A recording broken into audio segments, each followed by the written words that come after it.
Oh, yeah. Why did they take the clock? They take that clock away. I'm like, why would you take the clock away? Or something? I don't know. It's been gone for a while. Yeah, I think I did see it. Oh, Brian, I just want to say I really like how you did. I like how they were associated with, like, normally they're not, and I like how they were all kind of associated with the agenda item. I thought that was helpful because it's just as a reminder that you did have it. Sometimes I have to go back to the agenda to be like, well, from my brain, that worked really well. I appreciate it. I just wanted to note that for you.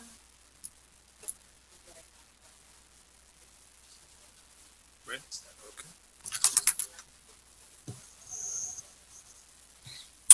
Okay. At 5:31, we'll call the meeting to order. Discussion of the minutes for August the 7th, 2024.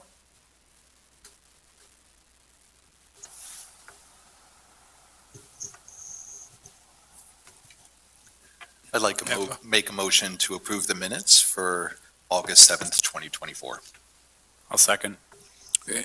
We have a motion on the floor and also a second for the minutes of August 7th, 2024.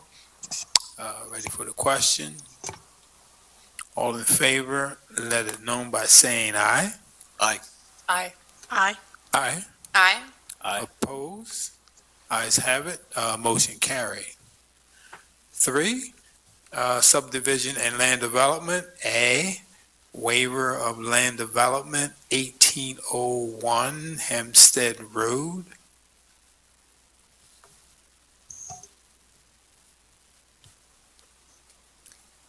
This is just, it's a very simple waiver. They are putting in a horse and buggy.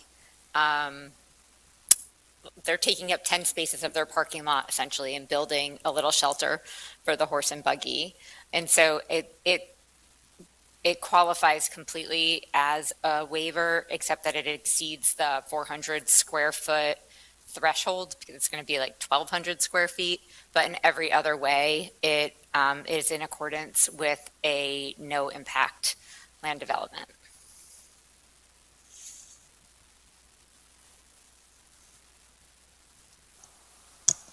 I do have a question, Yes. because I don't know I forget how waivers work. I agree that it's not really needed to do a whole land development process, but I'm wondering if we could request that on their structure, they put gutters in a rain barrel to help with some stormwater capture. Sure. Yeah, that's my only thought. Yep. And so essentially what you would do is pass it with the condition. If you feel like you want to place that condition on it. I mean, I can't make motions or votes tonight, Oh, but right. that's, So- if other commissioners think that's a good idea, just throwing that out there. It's on existing impervious surface, correct? I'm sorry? It's, the structure will be built on existing impervious surface, correct? Correct. Are we allowed to make that kind of requirement? I mean, we can make a request, but if we're passing it with a condition, then it seems as a requirement, which I don't think is in our purview. I mean, well, technically speaking, you could deny the waiver. And so if you deny the waiver, that would push this into land development. And then they would have to file for land development because you'd say that you're not waiving them out. And so that would be the decision, would be to, Right. Is there a representative here for that project? I doubt it. They are not local. The builder is not local. Yeah, I understand that. I don't want to push it to land development. Like, if the rest of the commissioners don't feel like that's a reasonable condition to put on, I do recognize it's already existing impervious space, but that's part of why with the improvement, it's an opportunity to help us with some stormwater capture on what would otherwise remain impervious space. So more of a slow release system, I guess, just capturing rainwater and letting it slowly release They are later. coordinating with stormwater because it does require a stormwater plan. It's just not land development. Okay. Stormwater, you can have a stormwater management plan without a land development plan. They can be Gotcha. separate. And so they do have a stormwater plan. Okay. So could just be a suggestion from the commission, you're saying, and that would be okay? I mean, we can make the suggestion. If you approve the waiver, I can absolutely suggest it, but I can't guarantee that Right, they're going to do exactly, it. yeah. Mhm. But again, that might be something that's covered during the stormwater process. Okay, anyway. Is the city in support of the waiver? Yes. Can I make a motion? I'd like to make a motion to approve the waiver of land development for 1801 Hempstead Road. Second. Okay, we have a motion on the floor and for 1801 Hempstead Road. And also a second. Ready for the question? All in favor, let it know by saying aye. Aye. Aye. Aye. Aye. Aye. Opposed? Ayes have it, motion carried. B, request for time extension, Manor Youth House, 759 Manor Street. So this is actually a great project. This is a former Rackle property, and it's going to be a youth house, as it says, but they have had, issues coming up with raising the financial security, and they are just about there. And so this extension will allow them a little bit more time to come up with the security that they need to record the plan. Yes. Lauren, do you know how long of an extension they're asking for? think I it was in believe the- that this extension is 90 days. Thank you. Ms. Finn, do you believe in 90 days that they'll be able to finalize the financial matters that they need to in order for the project to move forward? Is 90 days sufficient? Would 180 days give them more time? I mean, certainly, we can give them more time. I think that they really want the project to get done. So I think that the 90 days is sufficient. Okay. I mean, that pushes them, when you consider that the 90 days, of course, is just the 5-day work week, it pushes them out quite a bit of time. Has their plan expired now? Yes. Question for Commissioner Stotzfus. Is SOE associated with this project? I kind of think in the back of my head, I read somewhere that SOE sort of has a partnership. Yes, so this will be a project in the SOE neighborhood. So we did provide some funding to help them with the gap, but they still do have a little bit of gap. I've had some conversations with Lisa at CBI, and yeah, they're confident that they'll be able to move forward, but they do have a little bit of funding that they You have need. to recuse yourself. And for how many youths or individuals will this project service?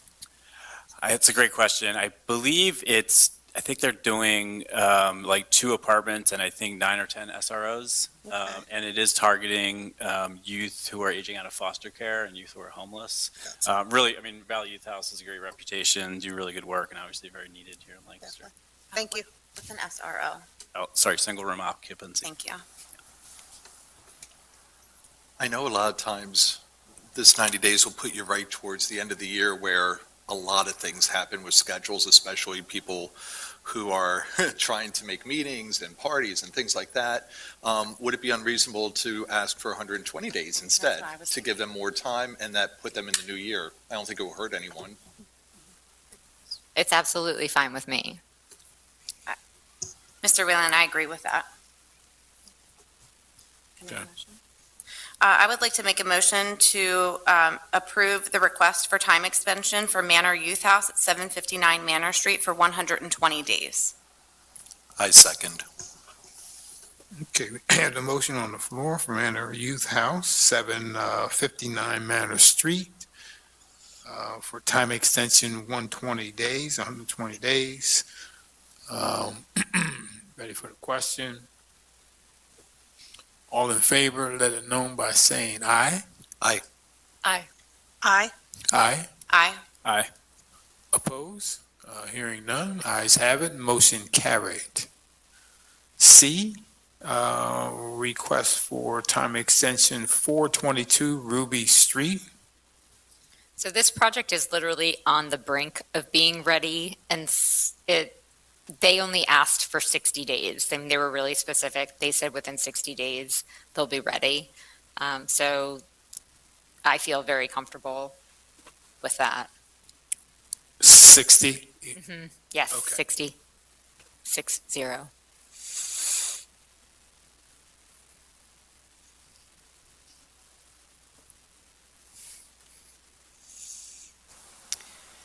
Ms. Finn, is the city in support of this time extension as well? Yep. Yes.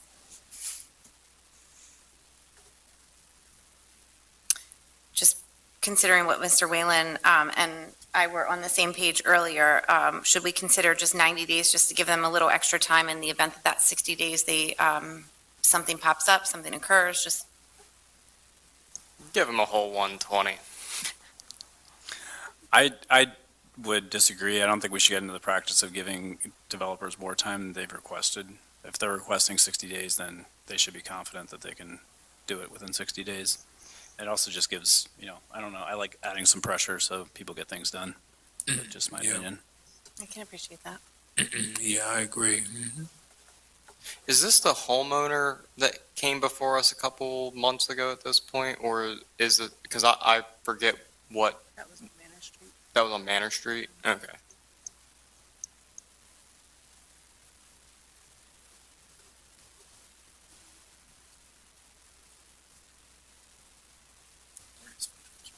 This is the This is the what, coffee and Yeah. auto repair, Yeah. and the big things that we were working on was mostly street trees and sidewalks. Correct. yeah, yeah. This is like where they had like Calabar had a beer garden for Yes. a hot second. Really?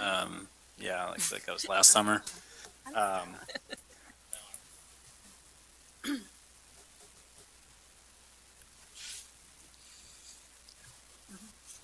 And this plan has actually not quite expired, Oh. but it's due to expire.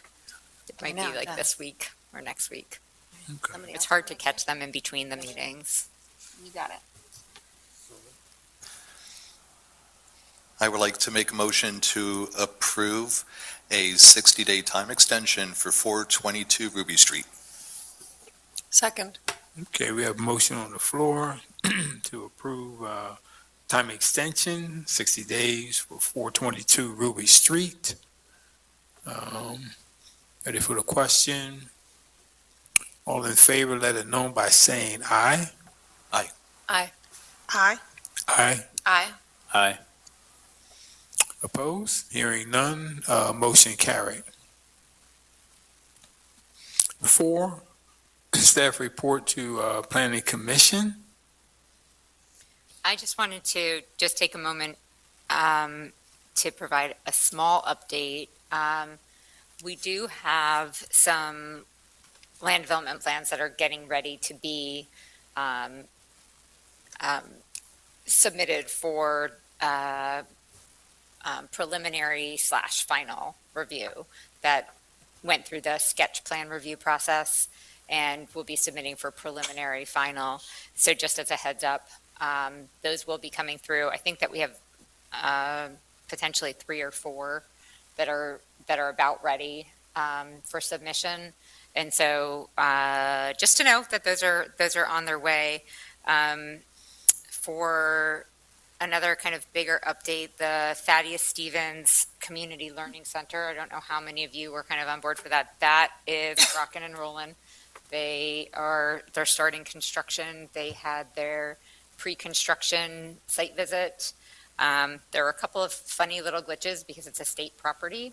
So it was a little bit of learning for everybody, but they're up and moving around. Haven't heard anything from Catherine Hershey in terms of updates. So I know it's one we always get questions about, but we've been kind of crickety around there. So those are really the big things I just wanted to provide updates on. Lots of minor plans, lots of stuff that's in the zoning process right now. There's stuff in the, going through historical commission, and that's usually the clue to me that it's going to be coming up in the pipeline. And so just to keep our eyes open about that. And then the only other thing I wanted to just give an update on, because I generally get a lot of questions about it, is the search for the bureau chief. Again, all I can really say is that the posting is out. They will probably leave it out for a bit of time.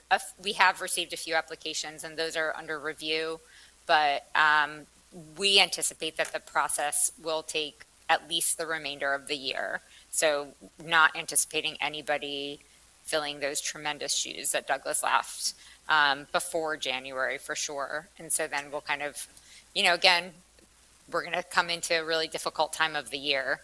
That whole Thanksgiving to Christmas is almost like a lost month. And so just acknowledging that, and depending on where we are when we hit November, that will be a big driver of the process.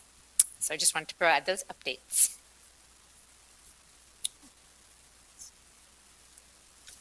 Okay, that's it. Other business? Did any commissioners, I think it was mentioned in the email, is there any thoughts from commissioners on moving, it was in the minutes, that's why, on moving our meeting from 5:30 to 6? Just continuing that conversation from last month? I know we have more people here, I think, than last time. Nobody raised it as far as me putting it on the agenda. And so generally, what I would like to see is for one of you to reach out to me and ask for it to be put on the agenda, so that way when I send out the agenda to all of you, it's there and all of you can see that it's going to be up for discussion. That may or may not push you to getting here so that you could have a voice in how that goes. So not that I want to add any work to your plate, Ms. Finn, but originally when Douglas had moved this to 5:30, he sent an email to the commissioners and asked us to respond, I believe, individually to him with our preference of time. It may be nice to revisit that to see what I'm happy to do that. what works for everybody else. Yep. So then we can all respond in our own fashion in our own time. I'm happy to do that. I can do that, and then we can see what the result is and then potentially add it to the agenda for further discussion if that. Okay. Any further other business? Public comment? Hearing none? Oh, okay. Oh. I thought you were going to get this started. All right, here I am. Okay, so basically I just want to, Please, what's that? name and block. Oh, name and block. Evan Young, representing Larkstone at 213 West King Street. Okay. I just want to talk about the way that the city allows sidewalk closures for construction projects. It's very disruptive to the local businesses. In my example, I've had 2 sidewalk closures affect my business. The first was the Fulton Theater. They closed down the entire block of the entire 100 block of West King Street. And that was 2019. 2019 was worse for us than 2020 was. We got all kinds of economic stimulus from 2020, but I got nothing from 2019. Then we had the Landis Place construction. That was less severe because it's on the other side of us. It's not between us and the center of the city, but it still affected us. Cut down my foot traffic by 30% probably. It's pretty brutal. It's especially brutal when you walk up to a fence and you look through that fence and there's a clear open sidewalk on a Saturday that there's no reason why that's there's no reason to not just be walking. They could take the fences down on the weekends. They could, there's reasonable concessions. I don't want to get in the way of these projects. I desperately want these infill projects to happen. I want these apartments to happen. My entire business model is serving people within a 15-minute walk. So buildings that bring 150 people into the downtown, that is awesome. I want that. I want that to happen. But there's got to be some reasonable concessions from these construction companies. I shouldn't speak in such definites. Go into more detail on how your business was affected by the shutdown? Like, were you seeing, I'm assuming lower sales, less rentals, correct? Oh, no, so Larkstone is a retail store that we sell clothing, Familiar with the store? everything I've got on. Yeah, no, I'm talking about the storefront. Thanks. Yeah. So the way it affected that, people just will not walk out of their way to come to it. They will walk out of their way to a certain extent, but crossing the street twice is too much to ask. That's the reality of it. I realize that the construction companies will say, "Oh no, we made it safe. There's a way to cross the street. We warn you ahead of time." But the reality is that they don't do it. I can accept that for a couple of weeks. I can accept it for an occasional day or two here. But when it's a year or a year and a half, that is a really long time for a small business to hold their breath. It's a really long time. I know the construction companies and the developers don't have that perspective. They operate they're staring at the horizon. And I get that, and I empathize with that. Us little retailers, we can't. We're looking at the next quarter farthest out. Like it's so hard to hold your breath with half your income.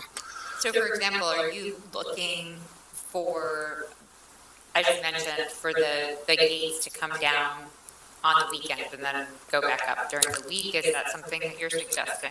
That would be, I don't know exactly what I'm suggesting, Okay. because I don't necessarily want to impose hard rules that just, because I also understand what a developer goes through is crazy. I've come to these commission meetings and I've also worked on my own development projects. It's a lot. So I don't want to increase the cost of these projects, but I definitely see room for some concessions, and I would like our city to lean on Public Works, lean on anybody that can make some traction in this direction. It's bad for our businesses. It's also just tough on the residents. If people are moving here because it's a walkable city and then you're walking up to fences all the time on our sidewalks, that's demoralizing. That doesn't help you identify as a walkable community. Yeah. So I think it would be great to look at some of the bigger cities within, Philadelphia, New York. They have passable, OSHA-approved sidewalks that contain any of the dangers within the construction. I don't know the technical terms for it, but any of the dangers within the construction site to keep the pedestrians safe, but allow that passing through. I mean, it's not pretty, but it could potentially be something to help you with your troubles. That would help. My assumption is that raises the cost of construction, and it gets in the way of it complicates things. So that's my assumption. But I just got to let you guys know that it's rough trying to run a business next to a construction site for a year. Yeah, I should let Mr. Welling go if you wanted to speak. I would love to. Yeah, the difficulty too is, as a planning commission, we're looking at the comprehensive plan and all these things we're talking about, and it just seems to fall flat a little bit when you have the reality that if somebody's going to your place, would you call yourself a destination store where people go out of their way to find it? Or they're window shopping, they're walking through the downtown, Right. grabbing a cup of coffee somewhere, and they're like, oh wow, look at those shirts. Yeah.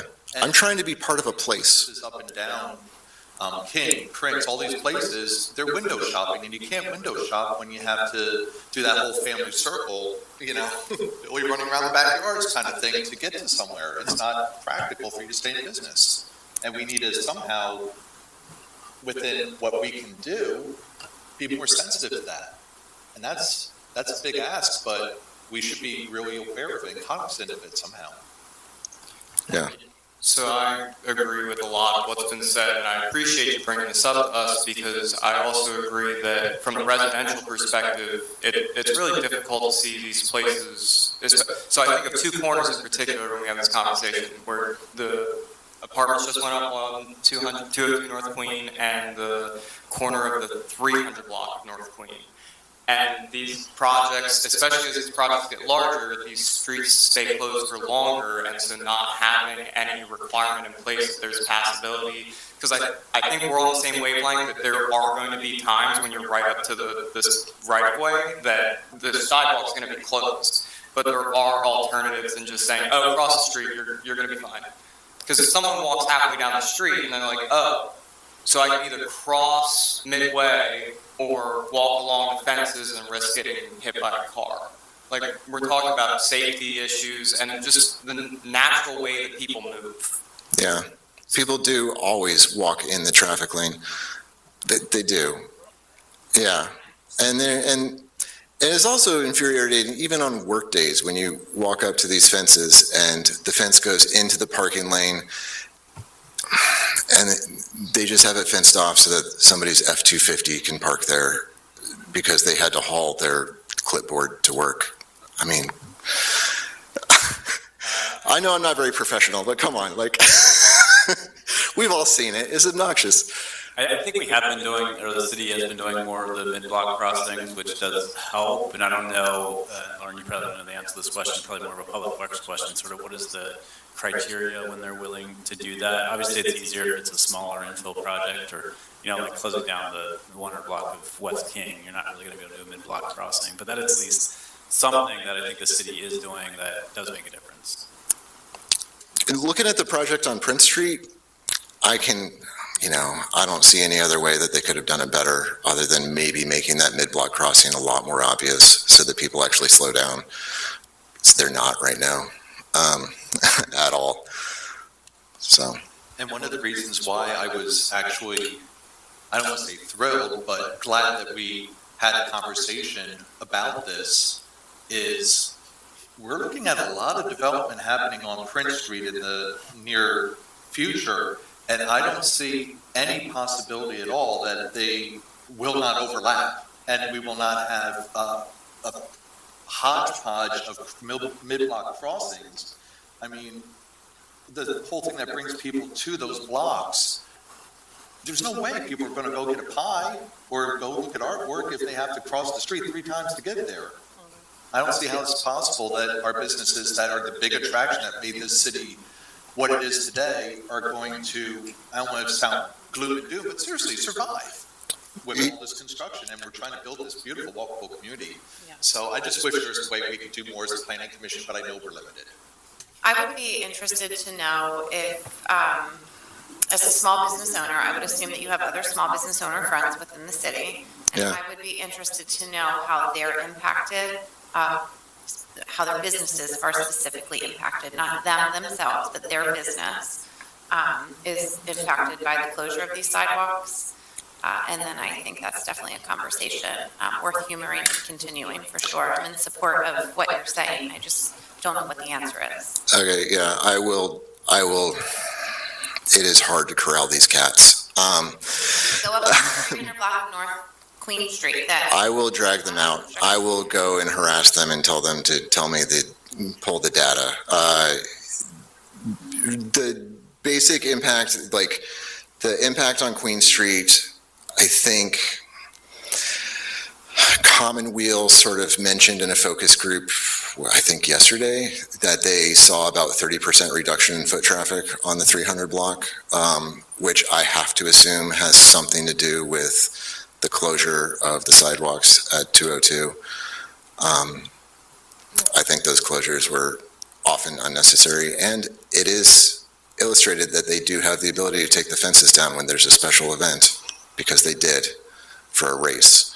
So they can take the fences down on the weekends. I don't know exactly how that works, but Have you had any email exchange or other correspondence with Director Campbell, Steve Campbell? no, I've mentioned this to so many people in the city, and they all kind of like, anyway. I've mentioned this to a lot of people, but nobody tells me who to talk to specifically. So, Something that we could put as a condition on approving plans. No. So what happens is the planning commission, we approve the plan, but we don't have anything to do with construction.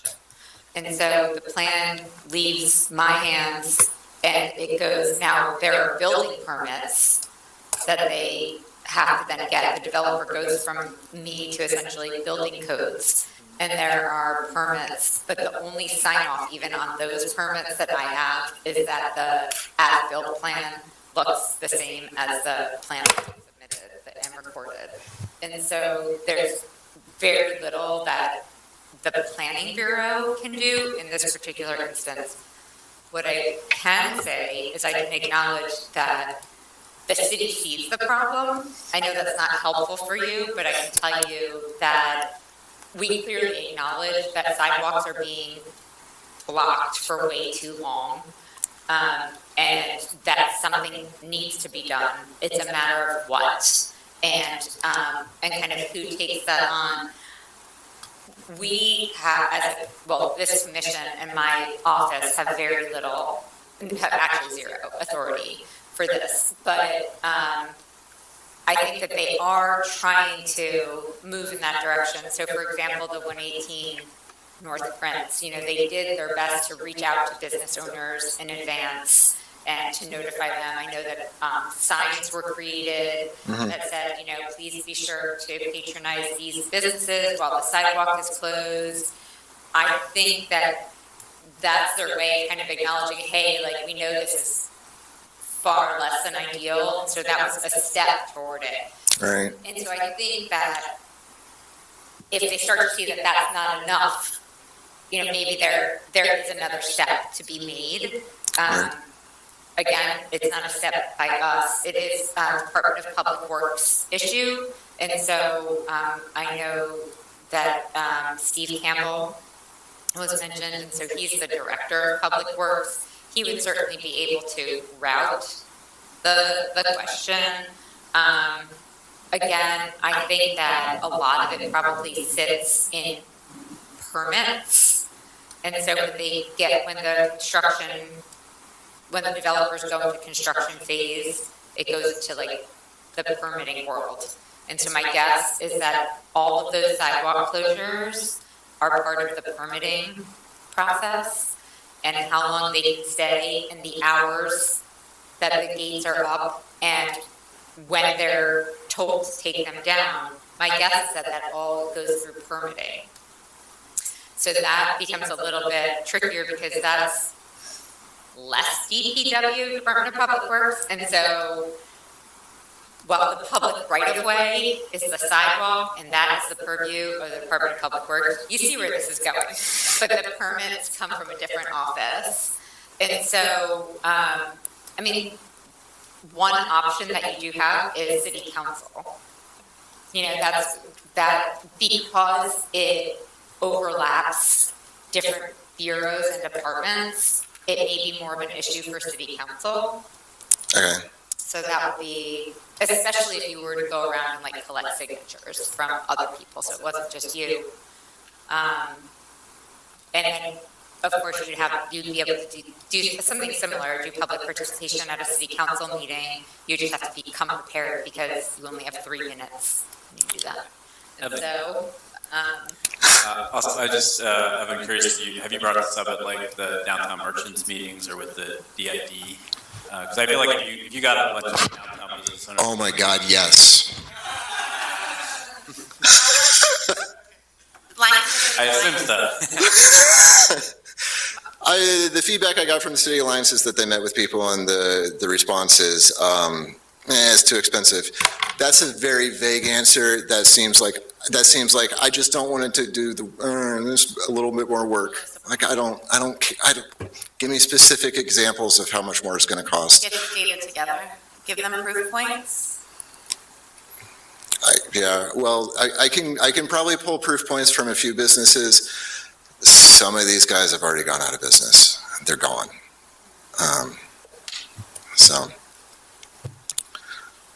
All right. Anyway, is that all? You guys get it? All right. Yeah. All right, cool, thanks. We do appreciate your coming forward. Yep. We're always happy to listen. Yeah, you guys are awesome. I feel like we're all on the same page. We're working towards the same goals. I've always had a good experience with planning, so, Good. thanks. Yeah, City Council. Yep. Thank you, Mr. Young. Any other public comment / participation?